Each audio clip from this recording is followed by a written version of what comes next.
Ito na naman kami ang sipag-sipag naming gumising ng umaga ng 2 o'clock in the morning sa aming hotel dito sa Squamish, and we drove to Garibaldi parking lot early in the morning para makakuha kami ng spot kasi ang hirap magkaroon dito ng parking spot pag late ka na pag pumunta dito ng So umaga. we're going to Garibaldi Lake and we're gonna hike the Panorama Ridge and it's August 27 at 4:15 early in the morning. Yay! Ito yung mga trupa.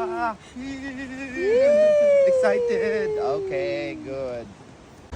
Ito na, dito na kami sa starting jump off ng Garibaldi Lake to Panorama Ridge. Tsaka nakakita kami ng Palakang Bukid. Isang oras na kaming naglalakbay.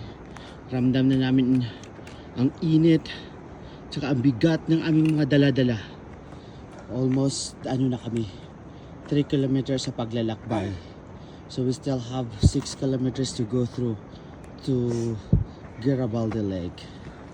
Whew. Nakadalawang oras na pa kami naglalakad. Tsaka nakakita na namin ang sinag ng araw. So tuloy pa rin yung paglalakbay. Tsaka ramdam na namin yung konting pagod. At ito ako, medyo mabigat din yung dala ko kasi nandito yung buong tent sa aking likuran. Naka 4 kilometers na kami out of 9 kilometers. Ayan. Whew! Kaya pa guys? Kaya pa, kakayanin. Kakayanin to para sa magandang Panorama Ridge. For your information po guys, kailangan nyo mag-book online ahead of time para makakuha kayo ng spot dito sa Garibaldi Lake ng inyong tent site. Mabuti kasi yung trail maganda, medyo patag sa, so it's not that hard to have mabigat na mga dala-dala. Yan. Okay lang yung trail niya, moderate trail. Ito na kami sa ilan na to, 6 kilometer. Pagdating mo dito kami sa junction ng between Taylor Meadows Campground and Garibaldi. At the same time, pagdating mo dito, they have a washroom here. So bring your napkin or wipes here. So may mga upuan so you can have a rest. Ayan. Nakikita na namin si Haring Araw. Ang ganda ng liwanag niya. Ayan. Ayan. Sa patuloy namin paglalakad at ito ang unang bumungad na lake dito, yung tinatawag na Barrier Lake. Sobrang ganda niya. Sa patuloy namin paglalakad, ito na yung pangalawang lake na tinatawag na Lesser Garibaldi Lake, kung saan makikita mo yung super blue clear water dito. Sobrang ganda guys kasi early in the morning kaming pumunta dito.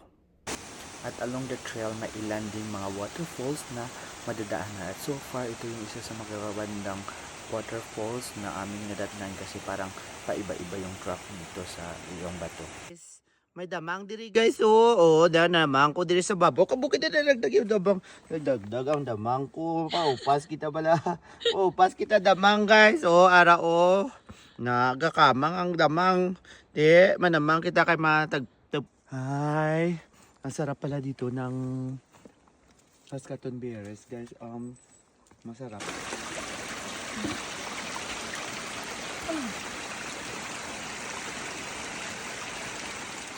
At ito na guys, so we're excited to show you the Garibaldi Lake. So ito yung umpisa pa lang, sobrang ganda na po.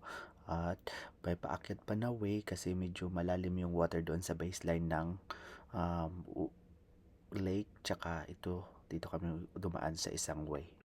May mga mossy forest pa na makikita sa mga puno ng kahoy that adds on the beauty to the nature.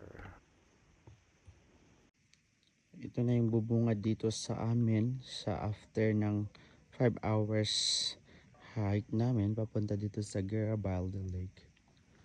Ito yung namin. Kami dito sa aming campsite. Ito yung tent pad namin, so maganda siya kasi kahoy siya. After ilang oras nating pinaglalakbay 5 oras. Yeah, so it's worth it kasi ang ganda ng view dyan, oh. 5 oras na paglalakbay, nakarating kami dito sa aming tent site. Ito na kami ng aming breakfast and lunch.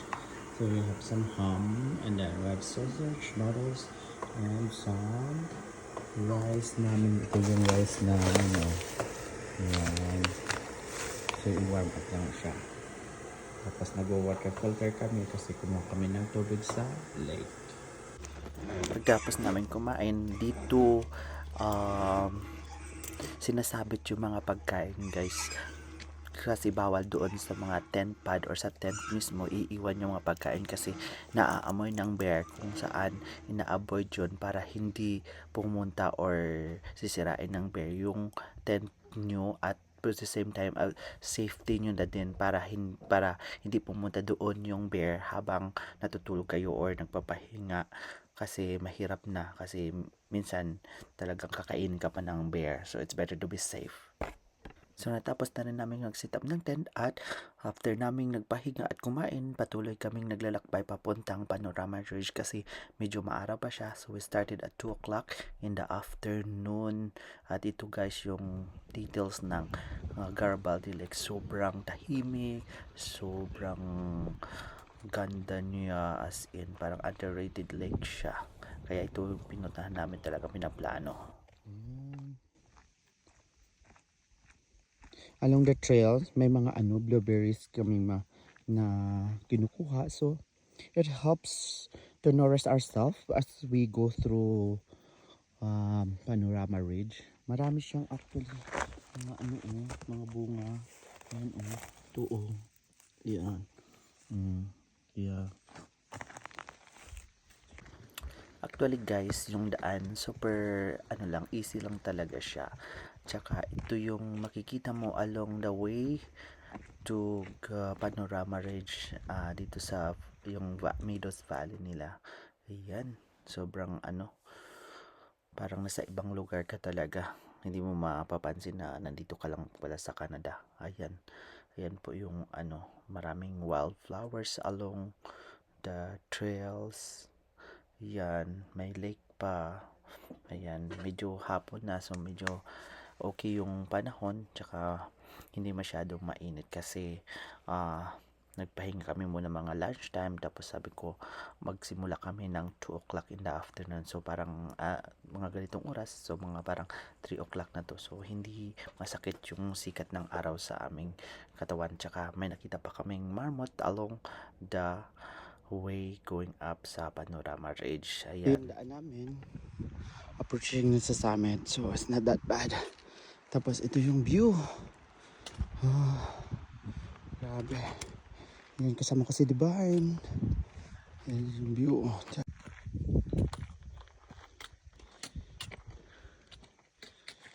Parang spot food siya.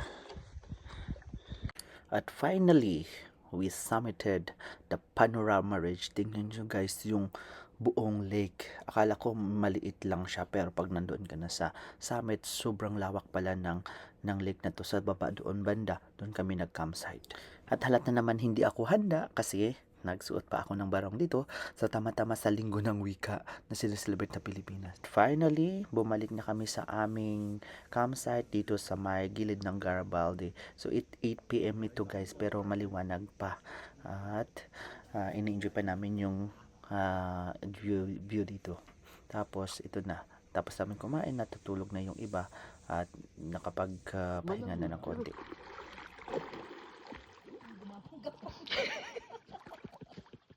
At pagising sa umaga, yan, naligo ako sa lakes kahit sobrang lamig kasi pagod yung pa ako. So, masarap siya. Hikers Canada, we bring the mountains closer to your eyes!